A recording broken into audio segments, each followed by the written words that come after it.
માની આરાધનાનો પર્વ આપણે સૌ અત્યારે નવરાત્રિનો પર્વ ઉજવી રહ્યા છીએ અને હિન્દુત્વની વાતો કરી રહ્યા છીએ, પણ એક તરફ વાસ્તવિકતા એ પણ છે કે હિન્દુત્વની જો આપણે વાત કરી રહ્યા છીએ ને પછી જ આપણે અલગ અલગ જ્ઞાતિના વાડાઓ પણ પાડી રહ્યા છીએ, અલગ અલગ જ્ઞાતિઓમાં લોકોને વહેંચી રહ્યા છીએ અને આ બધાની વચ્ચે આપણે એવું કહી રહ્યા છીએ કે અમે એક હિન્દુત્વના નાતે અમે આ બધી વાત કરી રહ્યા છીએ કે અમે અમારો ધર્મ બચાવવા માટે અત્યારે જ્યારે નવરાત્રી ચાલી રહી છે તો ઘણા બધા સંગઠન એવા છે કે અલગ અલગ જગ્યા ઉપર જઈ અને એવું કહે છે કે લવ જેહાદ જેવી ઘટના ન બને તે માટે અમે સક્રિય થયા છીએ.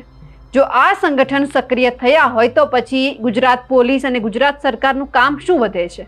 કે શું એમને એવું નથી લાગતું કે આ ઘટનાઓ બને છે તો એમના ઉપર ધ્યાન આપવું જોઈએ? વાત એટલા માટે કરી રહ્યા છીએ કારણ કે નવસારીની અંદરથી એક ઘટના સામે આવી છે કે જ્યાં ડીવાયએસપી કક્ષાના જે અધિકારી છે તેમની સામે જે હિન્દુ સંગઠન છે તેમના કાર્યકર્તાઓએ હાય હાયના નારા લગાવ્યા છે. હવે કેમ એમનો વિરોધ થયો છે તેમની વિગતે ચર્ચા કરીએ. નમસ્કાર, આપ જોઈ રહ્યા છો નિર્ભય ન્યૂઝ અને હું છું આપની સાથે રિદ્ધિ. વારંવાર આપણે લવ જેહાદ જેવા શબ્દનો પ્રયોગ આપણે ઘણા બધા વ્યક્તિ છે એમના મોઢેથી સાંભળ્યો છે.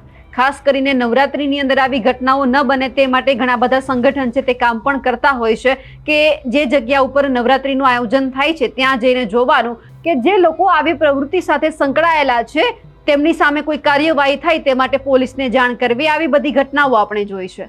નવસારીની વાત એટલા માટે કરી રહ્યા છીએ કારણ કે નવસારીની અંદર એક ખાનગી પાર્ટી પ્લોટની અંદર જે હિન્દુ સંગઠનો છે તેમના જે કાર્યકર્તાઓ છે એ ત્યાં જાય છે, પોતે કપાળે તિલક કરેલું હોય છે. અચાનક ડીવાયએસપી અને તેમનો કાફલો ત્યાં આવે છે. જેટલા પણ કાર્યકર્તાઓ હોય છે એમના ઉપર લાઠીચાર્જ કરે છે. એમણે જે તિલક કરેલું હોય છે ભૂંસી નાખવામાં આવે છે. એટલે સ્વાભાવિક છે કે જે હિન્દુ સંગઠન છે તેમના માનસપટ ઉપર એવું થાય કે આ કંઈક આપણા વિરોધી પ્રવૃત્તિ તો નથી કરતા ને, કેમ અમારી સાથે આવું કરવામાં આવે છે? અને ઘટના બની અને એ પછી જે તમામ હિન્દુ સંગઠનના કાર્યકર્તાઓ છે અચાનક જે પોલીસ સ્ટેશન પહોંચે છે અને જ્યાં ડીવાયએસપી સંજય રાય છે તેમને લઈને સંજય ખાન તરીકે તેમનો ઉલ્લેખ કરે છે, તેમને લઈને હાય હાયના નારા લગાવવામાં આવે છે અને એવું કહેવામાં આવે છે કે જ્યાં ડીવાયએસપી છે તે હિન્દુ વિરોધી છે.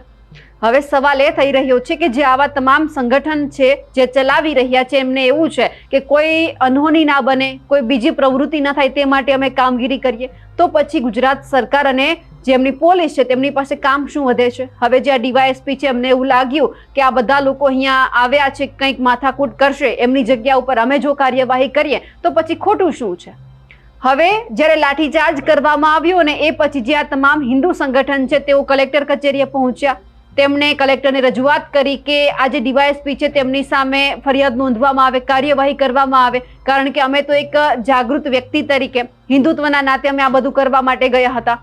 હવે સૌથી પહેલા તો એ દ્રશ્ય ઉપર નજર કરવી છે કે જ્યાં ડીવાયએસપી છે તેમણે જે હિન્દુ સંગઠનના કાર્યકર્તાઓ છે તેમની સાથે જે એમનું જે તિલક ભૂસી નાખવામાં આવ્યું, લાઠીચાર્જ કર્યો, ત્યાંથી ભગાવવામાં આવ્યા, એ દ્રશ્ય ઉપર નજર કરી અને એ પછી જ્યાં તમામ સંગઠનના કાર્યકર્તાઓ છે એ કલેક્ટર કચેરીએ પહોંચ્યા હતા, જે આ ડીવાયએસપી છે તેમના વિરુદ્ધમાં હાય હાયના નારા લગાવ્યા હતા તે પણ સાંભળીએ અને જે કાર્યકર્તા છે હિન્દુ સંગઠનના તેઓ શું કહી રહ્યા છે તે પણ સાંભળીએ.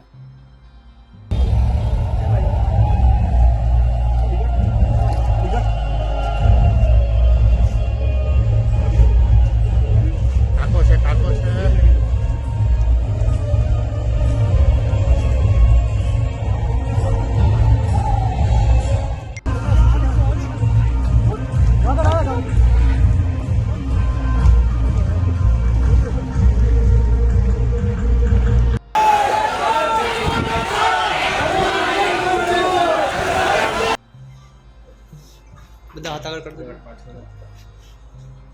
સાંભળો, આ જે પણ કાર્યકર્તાઓને જેલમાં નાખીને ફસાવે ને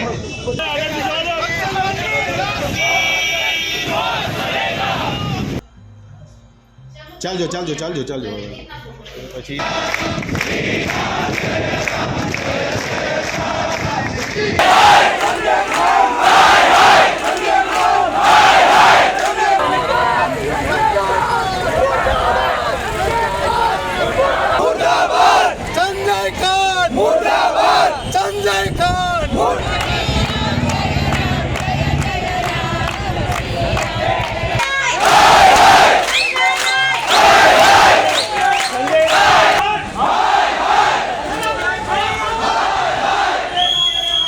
ભીખાભાઈ પટેલ.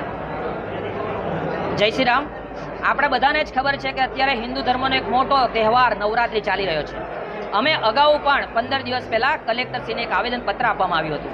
એ આવેદનપત્રમાં સ્પષ્ટ ઉલ્લેખ કરવામાં આવ્યો હતો અને કહેવામાં આવ્યું હતું કે જ્યાં આ મોટા પંડાલો અને ગરબાની અંદર વિધર્મીઓ આવે તો આવનાર સમયની અંદર હિન્દુ સમાજ અને આપણી હિન્દુ બહેનોને નુકસાન પહોંચી શકે એવું છે. લવ જેહાદના કેસો બની શકે એમ છે.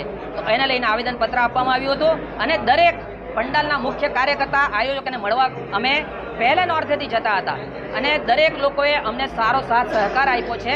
અને બીજા દિવસે પણ નોરતાના સાંઈ ગરબા સેન્ટરની અંદર ત્યાં પંડાલ પાસે ગયા હતા, એના આયોજકોને બોલાવ્યા હતા. એમના સાથે થોડી રકઝક થઈ હતી અને ત્યારબાદ એ પણ માની ગયા હતા અને અમારા 2 કાર્યકર્તાને અંદર જો વિધર્મી હોય તો એને અમે બહાર કાઢીશું એવું આશ્વાસન આપી અને 2 કાર્યકર્તાને અંદર પણ મોકલવામાં આવ્યા હતા.